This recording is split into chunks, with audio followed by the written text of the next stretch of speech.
Right. So we continue now with other forms of nonlinear systems. You can see that we now have nonlinear systems uh, of sine and exponentials.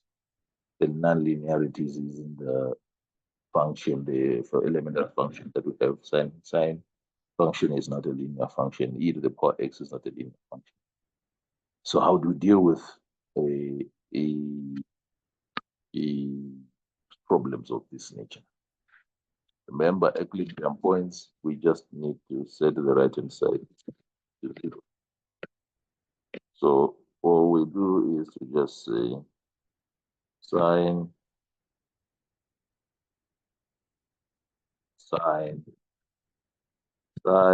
x plus y is equal to 0.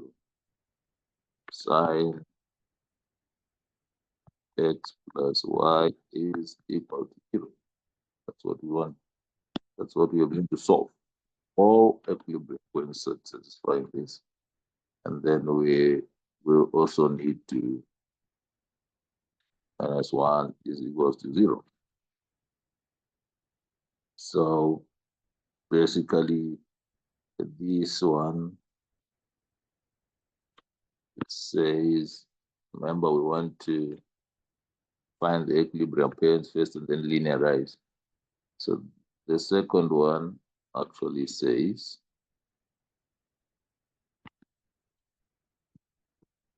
e to the power x minus my is equal to 1. So what is the value of x? This implies that in this case, x is equal to 0. Yeah. So it implies that x is equal to 0.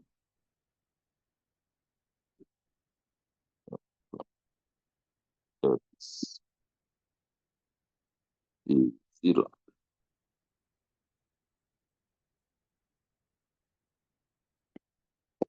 What it means. Okay. So then sine x plus y is equal to 0 implies that x plus y is equal to n pi, where n is an integer. Remember, all multiples of pi, sine of multiples of pi is 0. So now, but your x is already 0. So this implies that y is actually equal to some n pi, where n is an integer. So what is our equilibrium point? Our equilibrium point is a lot of them actually, all orderly pairs that are determined by that relationship. So we have found our equilibrium point. Okay, so the next thing is once you have the equilibrium point, so you are going to deal with this in general because n is all integers. So we need to get stability for this multiple of them. There are a lot of them, infinitely many equilibrium points. In this case, infinitely many. Infinitely many. But we want to make sure that we determine their stability all at once. So let's look at the at the let's look at the what do you call the linearization. We want to linearize this system. Okay, so let's go back and linearize this system.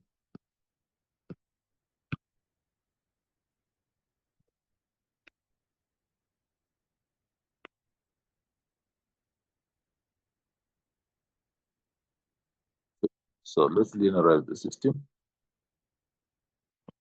So when we linearize, then say let u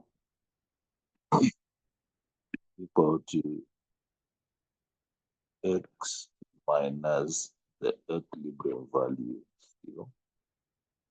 and let v be equal to y minus the equilibrium value here and pi.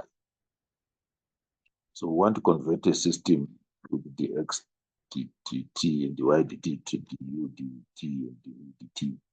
So what do we do? So we then now find that u prime will just be equal to x prime.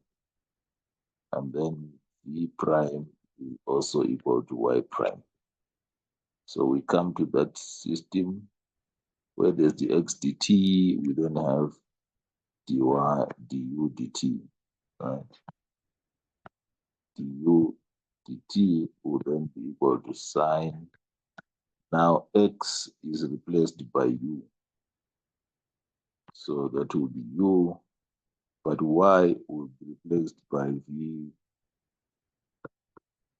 plus n pi. And we just want to get the linear terms after the expansion. So this will definitely be equal to sine.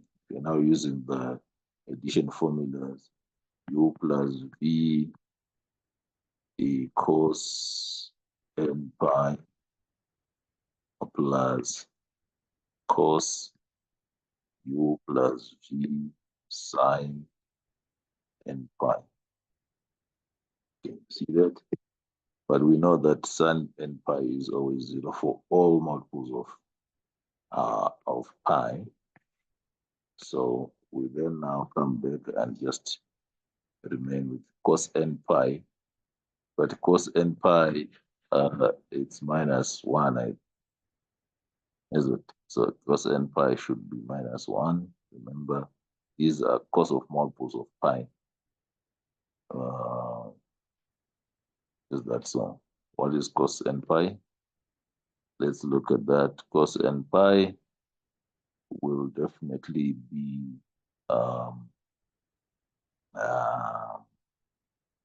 minus 1 to the power n. Alternates, because it alternates between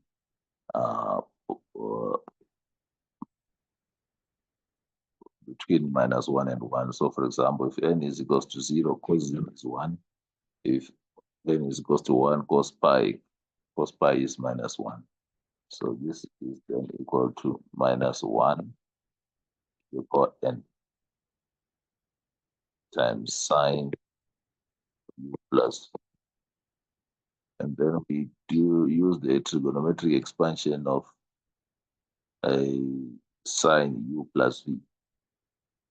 So this will then be what, minus 1 to the power n times sine u plus v. Remember, sine x is equals to x minus x cubed over 3 factorial plus plus plus. So this will be u plus v minus, because u plus v is the one that is taking the place value of u plus v cubed over 3 plus plus. Now we don't care about expanding further. We can see that by this term here, this term is already nonlinear. Remember, linearization, we are just about taking the linear terms of the expansion. So then we are going to then say du dt is then represented by minus 1 to the power n times u. So u to the power 1 is linear, plus minus 1 to the power n times v. We can't take these because they are already nonlinear. So if you want, you can just say it's approximately equal to. All right. Then we also need to linearize the second equation. All right. So you are also taking it from the fact that now we are dealing with dv dt is equals to e to the power. Remember, x is then replaced by u. e to the power u minus 1. So we want the linear expansion of e to the power u. So remember, e to the power x is equals to 1 plus x squared over 2. So e to the power x minus 1 is actually equal to x plus x squared over 2 plus plus plus plus. So we can use that here and then say this is actually equal to approximately equal to just u, because that's the only way. If you put u there, then this will be replaced by u, but the next term will be u squared. So this is approximately equal to u. So we now have a linear system. U dt is equals to minus 1 or that's minus 1 for n times v. You can see that that n that has infinitely many, that causes infinitely many solutions is now coming into the linear system. And then dv dt is then equal to just u there. So as a linear system, this is just going to be equal to minus 1 for n minus 1 the power n, and then 1, 0 times uv. So this is now our Jacobian. So our Jacobian can be found by directly differentiating, but also through linearization process. What we're doing here is the linearization process of linearizing the right-hand side in such a way that you just extract the linear terms and ignore quadratic and cubic and higher order terms. All right, so now this is our Jacobian. So we want to find the eigenvalues. The eigenvalues. So if we take the eigenvalues, we will then find that j minus lambda I is equal to minus 1 to the power n minus lambda plus 1 to the power n 1 minus lambda is equal to 0. And this will then give you minus lambda into minus 1 to the power n minus 1 to the power n 0. So we can definitely see that this one changed to plus. So now maybe let's not do that. Let's keep it that way. Then we can see that if we expand, we have lambda squared minus 1 to the power n lambda, then minus 1 to the power n equals 0. And what do we get? We can get lambda is equal to minus 1 to the power n plus or minus the square root of minus 1 to the power n squared.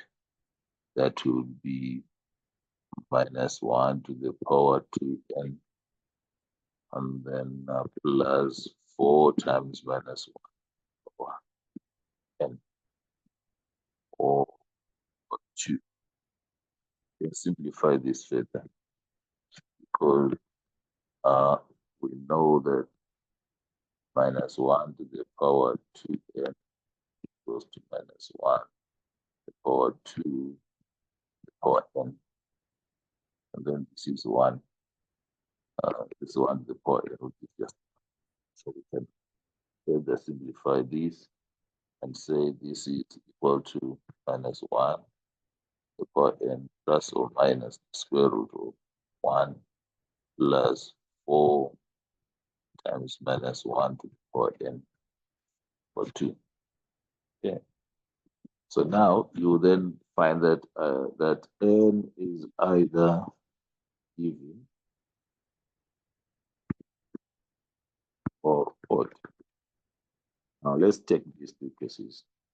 If n is even, you can say that n is equal to some 2k, where k is what? This is a representation of even numbers. So then the lambdas, so the lambda is equal to minus 1 to the power 2k plus or minus 1 plus 4 times minus 1 to the power 2k over 2. Right. So then you know if it's the power 2k is 1, which is 1 plus or minus the square root of 1 plus 4 over 2 over 1 plus or minus root 5 over 2. So the first agent value is 1 plus root 5 over 2. This is positive. The second one is 1 minus root 5 over 2, which is negative. So when n is even, the equilibrium 0 n pi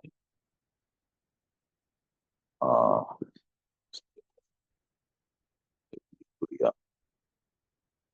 Well, there are many stable.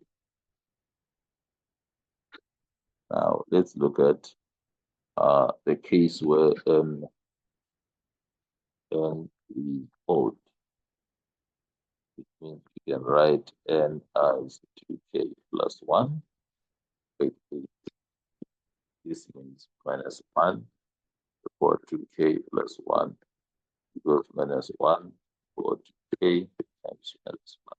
Just doing this for the sake of some people who would not understand how that works. So wherever we have minus 1 to the power n, it is then replaced by minus 1. So the lambda will be equal to minus 1 plus or minus the square root of 1 minus 4 over 2. So this is equal to minus 1 plus or minus the square root of I root 3. So that's a complex number over 2. So we are seeing that lambda 1 is equal to 1 plus, sorry, it's not 1, minus 1 plus I root 3. That's lambda 1. And lambda 2 is equal to minus 1 minus I root 3. So in both cases, you can see that the real part of lambda is less than 0. So when n is odd, then the equilibrium is locally asymptotically stable.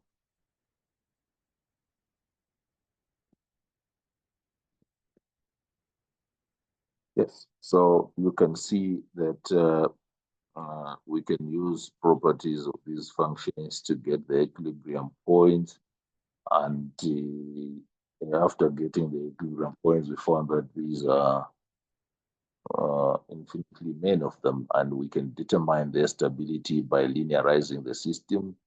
So whatever we are doing here is called linearization. Linearization. It's actually in the notes. And when we linearize, we just collect the linear terms and ignore the nonlinear terms. And then those linear terms will then form the associated linear system. And once you do that, you can actually find the Jacobian and get the eigenvalues in general. But then when you use the fact that n is even or odd, you can easily now get to a point where you can determine stability of these infinitely many equilibrium points. Yeah.